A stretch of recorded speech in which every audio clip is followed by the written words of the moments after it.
Birdies and bourbon.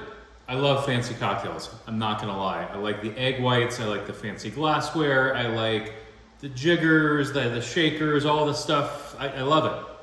But sometimes you just get home from Mexico and you need a drink. A couple months ago, Calvin asked me to make a tiki drink for y'all. And I said, what is more fancy than a tiki cocktail? I mean, you got tons of rum, you got tons of garnishes, tons of juices. You can't have one of anything in a tiki cocktail. And then I thought, you know what?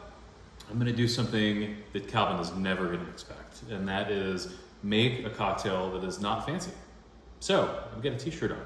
I have no apron. I have no fancy stuff going on. I just have a couple ingredients for y'all. So I want to make a tiki drink for you guys.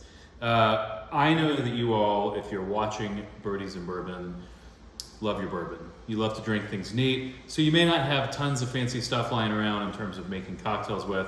So this one's for you.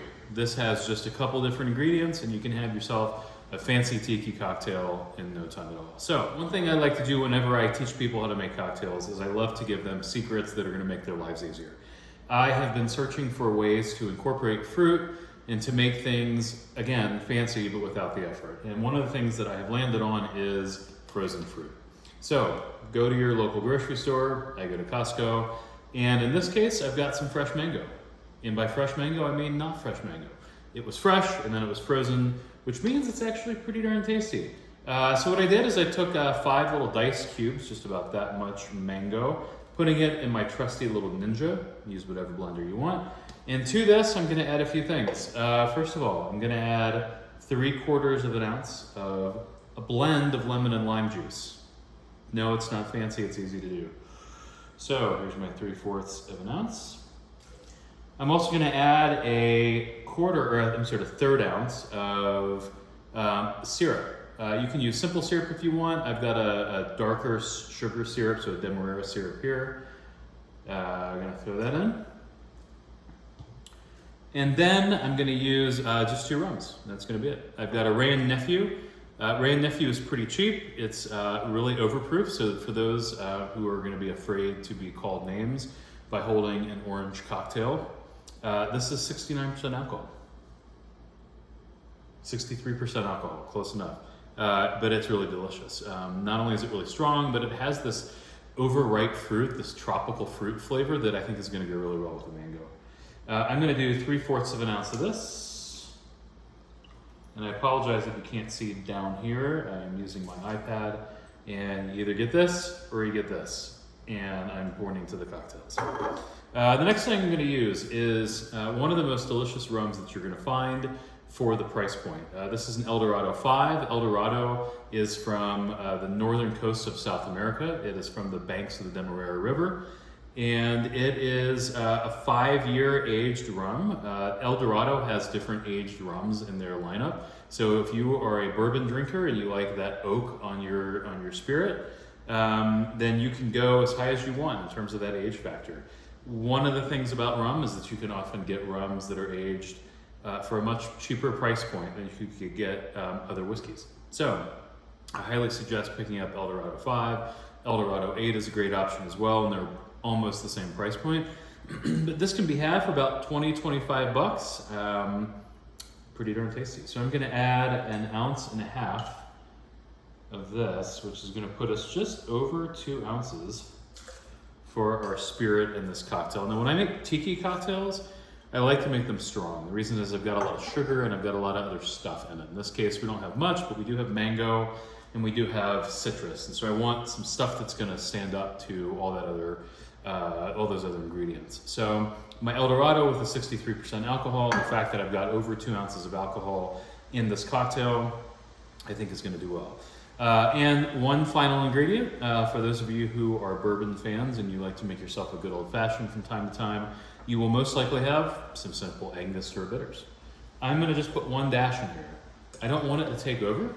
I don't want it to be a super savory cocktail. I just want to give it a little bit of balance. And there's nothing like a little bit of baking spice in a tiki cocktail. It's sort of just a classic thing. So in this very, very simple recipe, 2 alcohols, bitter, some citrus, some sugar, and a handful of mango from your local grocery store, you have all of the components of a classic tiki cocktail, which is honestly really fancy, but not really fancy. So what I'm gonna do is I'm gonna blend this up, but here's the secret. I'm not gonna make a frozen drink out of this. What I'm gonna do is I'm gonna blend this stuff together. I'm gonna blend this stuff together without ice.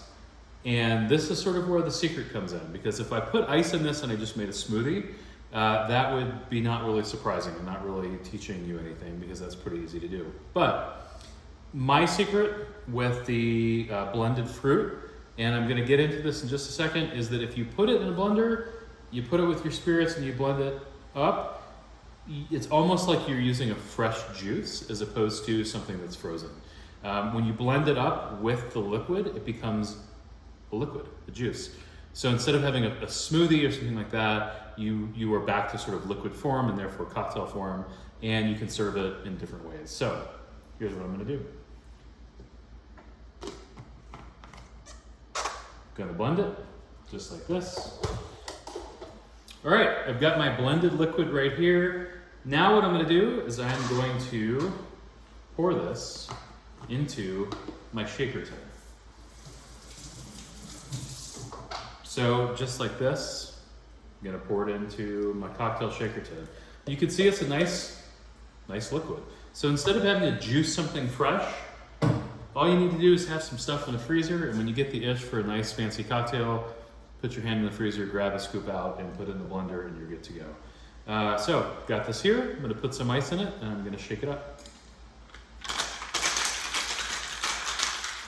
All right, now I've got my cocktail shaken up.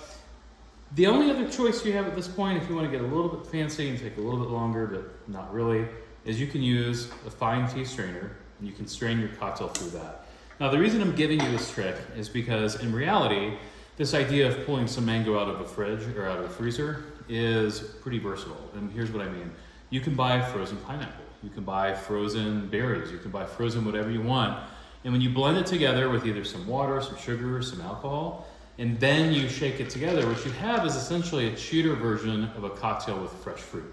So when you go to that awesome Mexican restaurant and you order a fresh fruit margarita, this gets you to the same place, but a lot faster, and you don't have to worry about the fruit going bad in your freezer. So for mango, because it's such the pulp is so smooth, I'm actually not gonna blend it, and so I'm not gonna use this. But if you were gonna use something that had a little bit more pulp, or some kind of citrus that had pulp, and I actually should say that my lemon and lime, when I juiced my lemon and lime before, I did pre-strain that. And all that means is that I juiced a lemon and a lime and I poured it through this strainer so that I didn't have to worry about this stuff later on. So honestly, it's not a big deal. I don't mind a little bit of lemon and lime pulp in my drink, but if that's your thing. So anyway, we've got this. What I'm gonna do is cheat. All right, Calvin, I'm sorry. I know I promised you a simple cocktail. I know I promised you no fanciness at all, but you know me. I can't do that. I've got to do something that's fancy here. So I pulled out something that's fancy. This is a ice grinder.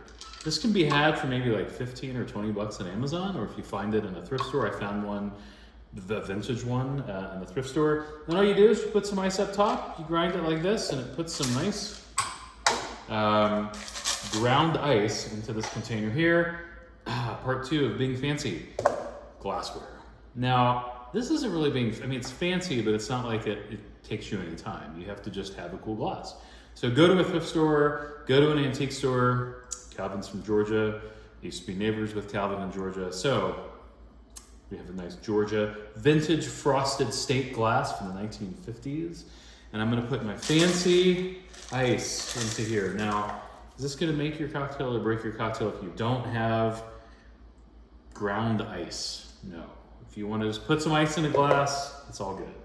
So what I'm gonna do, take this, pour it here like so, and I'm gonna add a straw, and that's it.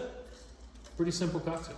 Pretty tasty and pretty simple. So if you just got home from work and you don't feel like being all fancy, but you want something like this, I hope this helps you out.